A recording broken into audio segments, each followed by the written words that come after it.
वक्रतुंड महाकाय सूर्यकोटि समप्रभ निर्विघ्नं कुरु मे देव सर्वकार्येषु सर्वदा। तो आज है विनायक चतुर्थी और विनायक चतुर्थी के दिन गणपति भगवान की ये कथा सुनने से वे हमारे सभी संकटों का नाश करते हैं और हमारी सभी मनोकामनाओं की पूर्ति करते हैं। तो आइए सुनते हैं गणपति जी की ये पौराणिक कथा। एक समय की बात है कि भगवान शिव तथा माता पार्वती नर्मदा नदी के किनारे बैठे थे। वहाँ माता पार्वती ने भगवान शिव से समय व्यतीत करने के लिए चौपड़ खेलने के लिए कहा। शिव चौपड़ खेलने के लिए तैयार हो गए, परंतु इस खेल में हार जीत का फैसला कौन करेगा, ये प्रश्न उनके समक्ष उठा। तो भगवान शिव ने कुछ तिनके एकत्रित कर उसका एक पुतला बनाकर उसकी प्राण प्रतिष्ठा कर दी और पुतले से कहा, बेटा हम खेलने जा रहे हैं, परंतु हमारी हार जीत का फैसला करने वाला कोई नहीं है, इसलिए तुम बताना कि हम दोनों में से कौन हारा और कौन जीता। उसके बाद भगवान शिव और माता पार्वती का खेल शुरू हो गया। ये खेल 3 बार खेला गया और संयोग से तीनों बार माता पार्वती ही विजयी हुई। खेल समाप्त होने के बाद बालक से हार जीत का फैसला करने के लिए कहा गया, तो उस बालक ने महादेव जी को विजयी बताया। ये सुनकर माता पार्वती क्रोधित हो गई और क्रोध में उन्होंने बालक को लंगड़ा होने, कीचड़ में पड़े रहने का श्राप दे दिया। बालक ने माता पार्वती से माफ़ी मांगी और कहा कि मुझसे अज्ञानतावश ऐसा हुआ है, मैंने किसी द्वेष भाव से ऐसा नहीं किया। बालक द्वारा क्षमा मांगने पर माता ने कहा, यहाँ गणेश पूजन के लिए नाग कन्याएं आएंगी, उनके कहे अनुसार तुम गणेश व्रत करो, ऐसा करने से तुम मुझे प्राप्त करोगे। ये कहकर माता पार्वती शिव के साथ कैलाश पर्वत पर चली गई। 1 साल के बाद उस स्थान पर नाग कन्याएं आई। तब नाग कन्याओं से श्री गणेश के व्रत की विधि मालूम करने पर उस बालक ने 21 दिन लगातार गणेश जी का व्रत किया। उसकी श्रद्धा से गणेश जी प्रसन्न हुए। उन्होंने बालक को मनोवांछित फल मांगने के लिए कहा। उस पर बालक ने कहा, हे विनायक, मुझ में इतनी शक्ति दीजिए कि मैं अपने पैरों से चलकर अपने माता पिता के साथ कैलाश पर्वत तक पहुंच सकूं और वह ये सब देखकर प्रसन्न हो। तब बालक को वरदान देकर श्री गणेश अंतर्ध्यान हो गए। इसके बाद वे बालक कैलाश पर्वत पर पहुंच गया और कैलाश पर्वत पर पहुंचने की अपनी कथा उसने भगवान शिव को सुनाई। चौपड़ वाले दिन से माता पार्वती शिवजी से विमुख हो गई थी, अतः देवी के रुष्ट होने पर भगवान शिव ने भी बालक के बताए अनुसार 21 दिनों तक श्री गणेश का व्रत किया। इस व्रत के प्रभाव से माता पार्वती के मन से भगवान शिव के लिए जो नाराजगी थी वह समाप्त हो गई। ये व्रत विधि भगवान शंकर ने माता पार्वती को बताया। ये सुनकर माता पार्वती के मन में भी अपने पुत्र कार्तिकेय से मिलने की इच्छा जागृत हुई।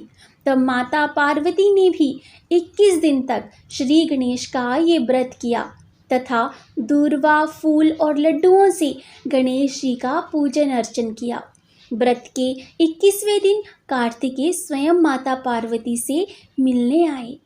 उस दिन से श्री गणेश चतुर्थी का ये व्रत समस्त मनोकामनाओं की पूर्ति करने वाला व्रत माना जाता है। इस व्रत को करने और इस व्रत की कथा सुनने से मनुष्य के सारे कष्ट दूर होकर मनुष्य को समस्त सुख सुविधाएं प्राप्त होती हैं। तो ये थी विनायक चतुर्थी की कथा।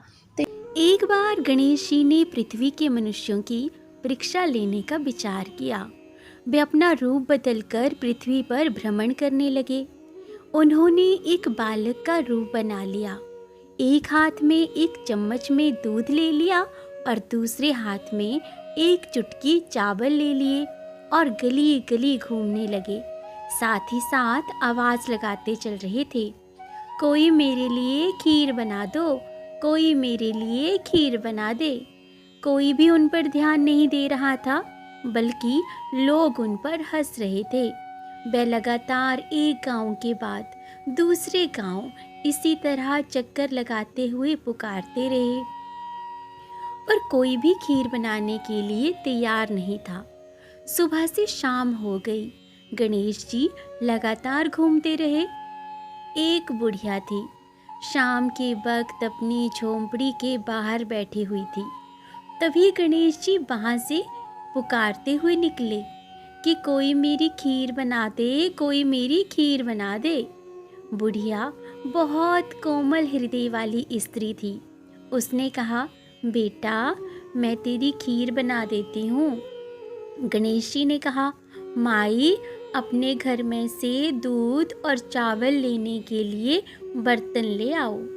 बुढ़िया एक कटोरी लेकर जब झोंपड़ी से बाहर आई तो गणेश जी ने कहा, अरे अपने घर का सबसे बड़ा बर्तन लेकर आओ। अब बुढ़िया को थोड़ी झुंझलाहट हुई, पर उसने कहा, चलो कोई बात नहीं, बच्चे का मन रख लेती हूँ। और अंदर जाकर वे अपने घर का सबसे बड़ा पतीला लेकर आई। गणेश जी ने चम्मच में से दूध पतीले में उड़ेलना शुरू किया। तब बुढ़िया के आश्चर्य की सीमा ना रही। उसने देखा दूध से तो पूरा पतीला भर गया है। एक के बाद एक वे बर्तन झोंपड़ी से बाहर लाती गई और उसमें गणेश जी दूध भरते चले गए। इस तरह से घर के सारे बर्तन दूध से लबालब भर गए। गणेश भगवान ने बुढ़िया से कहा, मैं स्नान करके आता हूँ, तब तक तुम खीर बना लो, मैं तो वापस आकर खाऊंगा। तब बुढ़िया ने पूछा, मैं इतनी सारी खीर का क्या करूंगी? इस पर गणपति जी बोले, सारे गांव को दावत दे दो। बुढ़िया ने भी बड़े प्यार से मन लगाकर खीर बनाई और खीर की भीनी भीनी मीठी मीठी खुशबू चारों दिशाओं में फैल गई। खीर बनाने के बाद वे हर घर में जाकर खीर खाने का न्योता देने लगी। अब लोग तो उस पर हंस रहे थे, बुढ़िया के घर में खाने को दाना नहीं और ये सारे गांव को खीर खाने की दावत दे रही है। अब लोगों को कौतूहल हुआ और खीर की खुशबू से लोग खींचे चले आए। लो, देखते ही देखते सारा गांव बुढ़िया के घर में इकट्ठा हो गया। अब जब बुढ़िया की बहू को दावत की बात पता चली तो वे सबसे पहले वहां पहुंच गई। उसने खीर से भरे पतीलों को जब देखा तो उसके मुंह में पानी आ गया। अब उसे बड़ी जोर से भूख लगी हुई थी। उसने एक कटोरी में खीर निकाली और दरवाजे के पीछे बैठकर खाने की तैयारी करने लगी।